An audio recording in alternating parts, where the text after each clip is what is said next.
अगर कोई मुजरिम है, अगर अदालत में उसका जुर्म साबित हो जाए, उसको ज़रूर सज़ा मिले। लेकिन जिस तरह के इल्ज़ाम लगाए जा रहे हैं, मैं समझता हूँ कि वो सिद्ध नहीं होंगे, वो सही नहीं है। लेकिन किसी एक ख़ास फ़िरक़े को, समुदाय विशेष को बदनाम करने का हक़ किसी को भी नहीं। ज्ञान वापी मस्जिद का, शाही मस्जिद और मथुरा का केस आपको मालूम है ना कैसे तेज़ चल रहा है। मैं कहता हूँ इसी तरह ये भी केस चला दिया जाए। अगर मुसलमानों के लिए अगर आप डिबेट चला रहे हो तो एक दिन किसी और धर्म की चलाओ। मीडिया वाले तो देखिए लोगों की तवज्जो हटाने के लिए सियासी मकसद के तहत ये सारी बातें करते हैं। मुस्लिम फ़िरक़े को ऑन दी होल बदनाम नहीं करना चाहिए।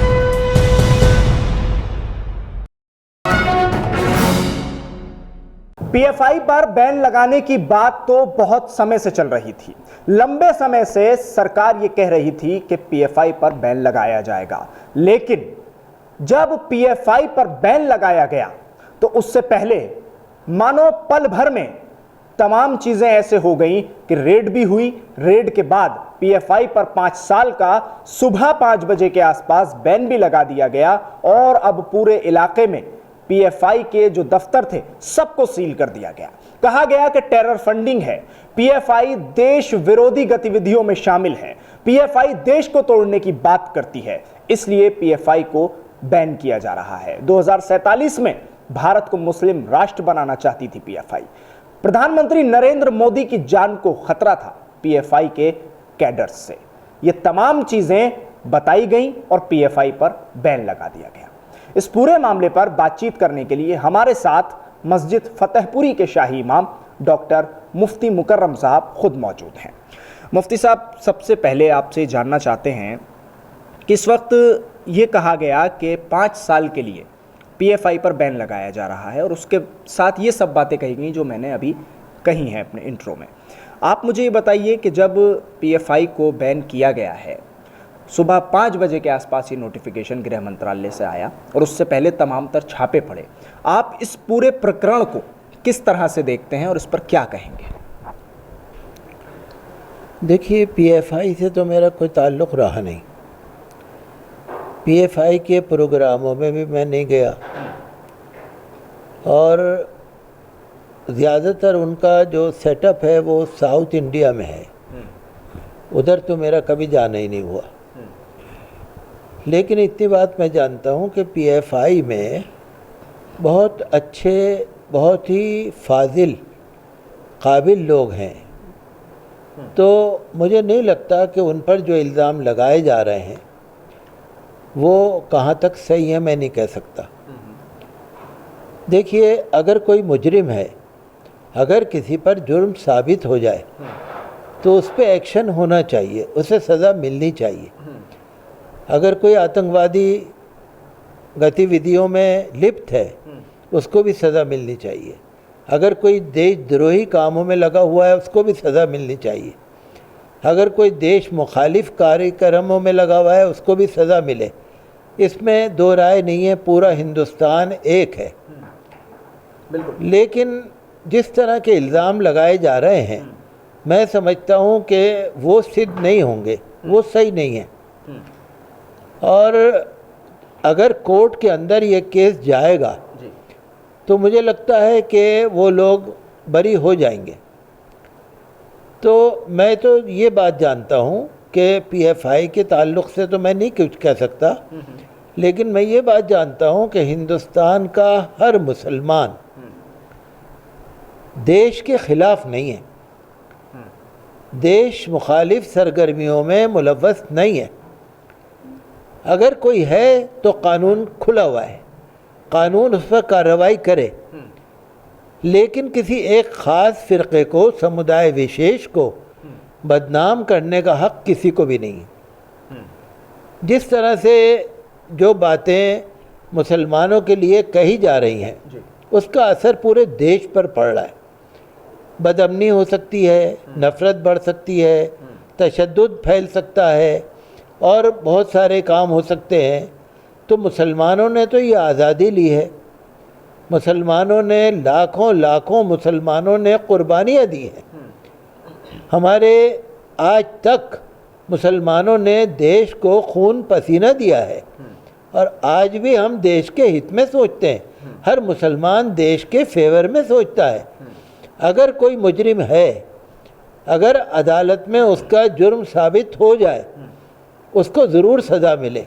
तो क्या मुफ्ती साहब ऐसा है कि जो 400 से ज़्यादा गिरफ्तारियां हुई हैं, 35 दिल्ली से गिरफ्तारियां हुई हैं और तमाम ऑफिसेस को सील कर दिया गया है, तो जो गिरफ्तारियां हुई हैं आपकी बात के हिसाब से अगर लगाया जाए तो ये गिरफ्तारियां नहीं होनी चाहिए थी, या गिरफ्तारियां हो गई हैं तो अब जिन लोगों पर जो केस लग रहे हैं वो अदालत से जब मामला पूरा निमट जाए उसके बाद तय हो? लेकिन होता यह है कि लंबे समय तक लोग जेलों में रहते हैं। देखिए, आपने ज्ञानवापी मस्जिद का नाम सुना है? जी हाँ। ज्ञानवापी मस्जिद में मुकदमे में कितनी देर लग रही है आपको पता है? ज्ञानवापी मस्जिद का मुकदमा जैसे फास्ट ट्रैक कोर्ट होती है ना, उससे भी तेज़ चल रहा है।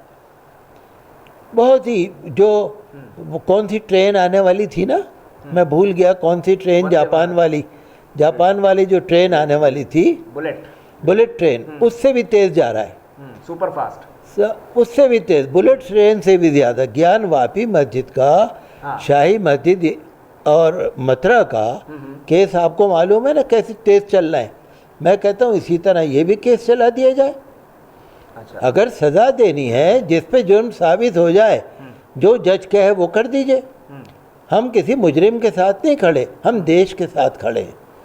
लेकिन आप हर एक को आप इस तरह से एक लाठी हाँकें। देखिए, बहुत सारे नफ़रत फैलाने वाले हैं ना, जेनोसाइड की बात करने वाले हैं ना, कत्लेआम की बात करने वाले हैं, धर्म संसद करने वाले हैं, बहुत सारे लोग हैं।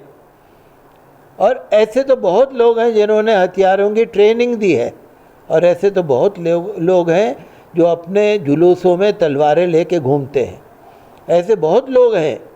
तो देखिए, मैं तो ये कहूँगा कि भाई सज़ा तो देखो सबको मिलनी चाहिए।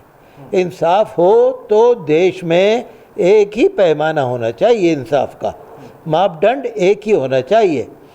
तो मैं ये कहता हूँ जो गलत करे उसको सज़ा मिले। यहाँ हिंदू मुस्लिम की कोई बात नहीं है। यानी आप कह रहे हैं कि कोई भी तंजीम हो, पीएफआई के अलावा भी कोई संगठन हो जिसका आप नाम लेना चाह रहे हैं, लेकिन उस पर भी बैन लगना चाहिए। जो तलवारें चलाते हैं, जो ट्रेनिंग देते हैं, उन पर भी बैन लगना चाहिए, सिर्फ पीएफआई पर नहीं। देखिए, मैं बैन की तो बात ही नहीं कर रहा, मैं कह रहा हूँ कार्रवाई होनी चाहिए। मैं ये कह रहा हूँ कार्रवाई होनी चाहिए, सज़ा मिलनी चाहिए। मैं बैन की तो बात ही नहीं कर रहा। किसी पे हो या ना हो, भाई सरकार मालिक है, सरकार जो चाहे करे। बहरहाल सरकार का हम सम्मान करते हैं, ऐसी बात नहीं। लेकिन देखिए, मैं ये कहता हूँ मुजरिम को सज़ा मिले, बेकसूरों को सज़ा न मिले, समुदाय विशेष को बदनाम न किया जाए। पूरा देश देख रहा है, देश को मालूम है। और पीएफआई से मेरा ज़्यादा ताल्लुक़ नहीं, मैं उनके बारे में ज़्यादा नहीं कह सकता।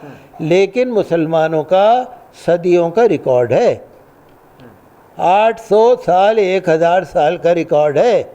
आपको मालूम है केरला में लाला चीरामल ने जो मस्जिद बनाई है, कब बनाई है आपको पता है?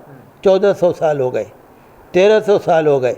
तो मुसलमानों का 1300 साल का रिकॉर्ड है हिंदुस्तान में, भारत में 1300 साल का रिकॉर्ड कम बात नहीं होती। तो जिसको जो मुजरिम है उसको सज़ा मिले, हम उसके लिए कुछ नहीं कहेंगे, हम देश के लिए सोचेंगे। लेकिन मुसलमानों को बदनाम करना या समुदाय विशेष के मज़हब को बदनाम करना, या किसी तरह से जो मीडिया ट्रायल के अंदर जिस तरीक़े से मुसलमानों की बारात लगाई जाती है ना, मैंने पहले भी कहा था। देखिए, हफ्ते में 7 दिन होते हैं। एक दिन आप हिंदुओं की बात करो, एक दिन मुसलमानों की, एक दिन सिखों की, एक दिन ईसाइयों की, एक दिन जैनियों की, और एक दिन पारसियों की, और एक दिन बौद्ध मज़हब वालों की। अगर आपको डिबेट करनी है तो 7 दिन 7 धर्म वालों की करो ना। लेकिन वो सारे मुद्दे कहाँ जाएंगे फिर मुफ्ती साहब? बेरोज़गारी कहाँ जाएगी, बढ़ती हुई जो महंगाई है वो कहाँ जाएगी? क्योंकि इस वक्त टीवी चैनल्स पर तो बस एक ही मुद्दा नज़र आ रहा है, और अब वो है कि हिंदू मुसलमान, मंदिर मस्जिद। और अब जो 400 से ज़्यादा गिरफ्तार हुए हैं उनको खुलकर मीडिया ट्रायल में आतंकवादी कह दिया गया। यार, मीडिया के कहने से क्या होता है? 10 आदमी शरीफ आदमी को अगर चोर कहेंगे तो 11वां आदमी भी चोर कह देगा। मीडिया वाले तो देखिए, लोगों की तवज्जो हटाने के लिए सियासी मकसद के तहत ये सारी बातें करते हैं। वो तवज्जो हटाना चाहते हैं। आजकल नौजवान कितना परेशान है, आजकल महंगाई से कितनी परेशानी है, सर्विस नहीं मिल रही, महंगाई बहुत हो गई है, बेरोज़गारी बहुत हो गई है, लोगों के काम नहीं चल रहा है, करप्शन बहुत बढ़ गया है, भ्रष्टाचार बहुत बढ़ गया है और बदअमनी बहुत फैल गई है। तो इन सब चीज़ों से तवज्जो हटाने के लिए, भरम बनाने के लिए मीडिया वाले बेचारे कोशिश करते रहते हैं कि ठीक है, करो भाई, अगर मुसलमानों के लिए अगर आप डिबेट चला रहे हो तो एक दिन किसी और धर्म की चलाओ, एक दिन किसी और धर्म की चलाओ। और मैं तो ये कहूँगा कि धर्म की अच्छाइयाँ और बुराइयाँ आप ईमानदारी से दिखाओ, आप उसके अंदर नमक मिर्च मसाला न लगाओ। तो देखिए, हम किसी मीडिया के भी ख़िलाफ़ नहीं हैं, हम सरकार के ख़िलाफ़ भी नहीं हैं, हम देश के हित में सोचते हैं। हम देश में ज़िंदा भी रहेंगे और देश की ज़मीन में ही दफन भी होंगे, हम छोड़ के जाने वाले नहीं हैं। भारत से मुसलमान छोड़ के जाने वाला नहीं है देश को। कोविड के अंदर आपने देखा कि मुसलमानों ने हिंदू भाइयों की भी मदद की और हिंदू भाइयों ने मुसलमानों की मदद की। तो जो सांप्रदायिक सद्भाव, प्यार और प्रेम है वो रहेगा, चाहे मीडिया वाले कुछ भी कर लें। चाहे प्यार को मिटाने वालों के साथ क्या होना चाहिए? मिटाने वाले मिटा ही नहीं सकते बेचारे, वो तो बिल्कुल मिटा ही नहीं सकते, मीडिया वाले नहीं मिटा सकते। भारत की जनता बहुत होशियार हो गई है आजकल। तो जनाब 2 साल का बच्चा भी होशियार होता है, और ये जनता तो फिर आप जानते ही हैं होशियार है ये। तो इनकी तवज्जो हटाने के लिए लोग इस तरह की बातें कर रहे हैं। लेकिन मैं यही कहूँगा कि मुसलमान हमेशा देश के हित में सोचता है, अगर कोई गलत है उसको सज़ा मिलनी चाहिए, लेकिन मुस्लिम फ़िरक़े को ऑन दी होल बदनाम नहीं करना चाहिए। शुक्रिया मुफ्ती साहब पूरे मुद्दे पर हमसे बातचीत करने के लिए। हमारे साथ मस्जिद फतेहपुरी के शाही इमाम डॉक्टर मुफ्ती मुकर्रम इस वक्त मौजूद थे। उन्होंने साफ लफ्ज़ों में कहा है कि अगर किसी का गुनाह और उसका जुर्म सिद्ध हो जाए, साबित हो जाए, तब उसको सज़ा मिलनी चाहिए। और किसी एक के करने से पूरी कम्युनिटी को, ख़ास तौर से विशेष समुदाय यानी जिसको आप आज के दौर में खुलकर मुसलमान कह सकते हैं, मुसलमान कम्युनिटी को बदनाम करने की साजिशें नहीं रचनी चाहिए। दिल्ली से कैमरा पर्सन नाजिम के साथ न्यूज़ MX के लिए साहिल नकवी।